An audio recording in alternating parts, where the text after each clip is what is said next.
الحمد لله وكفى والصلاة والسلام على من لا نبي بعده أما بعد فأعوذ بالله من الشيطان الرجيم بسم الله الرحمن الرحيم إن هذا القرآن يهدي للتي هي أقوم وقال النبي صلى الله عليه وسلم خيركم من تعلم القرآن وعلمه أو كما قال صلى الله عليه وسلم. کتاب قرآن میں یہ تاثیر دیکھی، کتاب قرآن میں یہ تاثیر دیکھی، بدلتی ہزاروں کی تقدیر دیکھی. اے قول خدا قول محمد فرمان نہ بدلا جائے گا، اے قول خدا قول محمد فرمان نہ بدلا جائے گا، بدلے گا زمانہ لاکھ مگر قرآن نہ بدلا جائے گا. قابل قدر علماء کرام، اساتذہ کرام اور میرے عزیز دوستوں، السلام علیکم ورحمۃ اللہ وبرکاتہ. آج میں آپ حضرات کے سامنے جس موضوع سخن کو اپنے دامن کی زینت بنا کر آپ حضرات کے سامنے حاضر ہوا ہوں وہ ہے عظمت قرآن، کہاں میں اور کہاں یہ عنوان. لیکن یہ بڑوں کا حکم ہے اور بڑوں ہی کا مقولہ ہے. الامر فوق الادب، کہ بڑے جب کسی کام کا حکم کرتے ہیں تو وہاں ادب کو نہیں بلکہ حکم کو ترجیح دی جاتی ہے. میری دعا کہ اللہ تعالیٰ مجھے حق کو سچ بیان کرنے کی توفیق عطا فرمائے.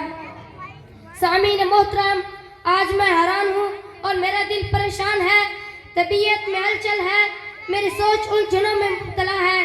میں سمجھ نہیں پا رہا ہوں کہ میں خوش ہوں یا خوفزدہ. یہ دونوں باتیں آپ کے سامنے رکھنا چاہتا ہوں، مگر میری گزارش ہے کہ میری صدا کو ایک شور نہ سمجھا جائے، میرے الفاظ کو تقدیر نہ سمجھا جائے، میرے خیالات اس تقریب کا رسمی حصہ نہ سمجھا جائے.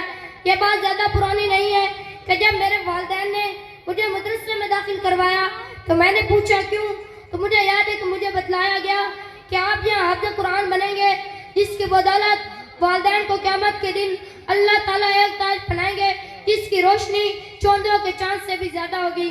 سامعین محترم، کچھ دیر کے لیے حاصل رشتہ توڑ کر ان بھاگتی دوڑتی گاڑیوں اور ترقی یافتہ دور سے نظریں ہٹا کر 15 صدیاں پیچھے لوٹ جائیں اور تاریخ کے صفحات کنگالیں اور دیکھیں دنیا میں کیا تھا. ظلم و ستم کا دورہ تھا، جور و دفاع عام تھی، یلت کی گدائی چھائی ہوئی تھی، انسان کے خون کا پیاسا تھا، بچیوں کو زندہ دفن کیا جاتا تھا، افراتفری تھی، بے-چینی تھی.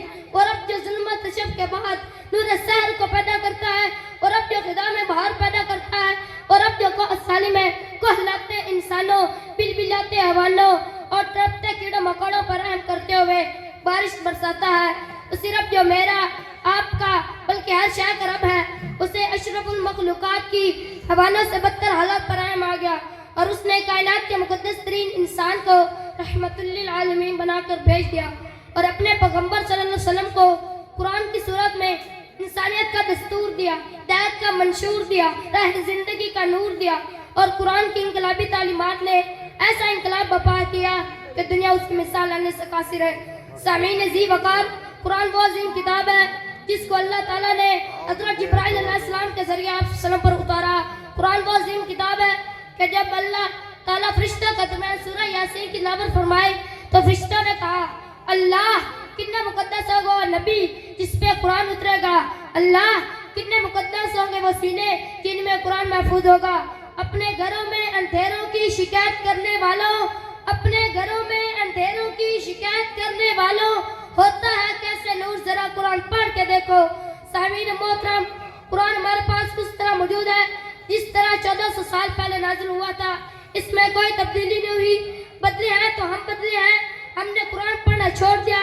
اس کی وجہ سے اس کی رہنمائی اور اس کی برکتوں سے بھی ہم محروم ہو گئے. تو آئیے آج ہم اللہ کے گھر میں بیٹھ کر اس بات کا عزم کریں کہ ہم خود بھی قرآن پڑھیں گے اور ان بچوں کو بھی قرآن پڑھائیں گے اور قرآن سے رہنمائی حاصل کریں گے. آخر میں بس اتنا کہوں گا، اصلاح عالم کا بس اب سامان ہونا چاہیے، اصلاح عالم کا بس اب سامان ہونا چاہیے، سب کا دستور العمل قرآن ہونا چاہیے. یہی ہے آرزو تعلیم قرآن عام ہو جائے، یہی ہے آرزو تعلیم قرآن عام ہو جائے، ہر ایک پرچم سے اونچا پرچم اسلام ہو جائے. میری دعا ہے کہ اللہ تعالیٰ مجھے اور ساری کائنات کے مسلمانوں کو قرآن حکیم پڑھنے سمجھنے اور اس کے مطابق عمل کرنے کی توفیق عطا فرمائے. وما علینا الا البلاغ المبین. سبحان اللہ، سبحان اللہ، سبحان اللہ، سبحان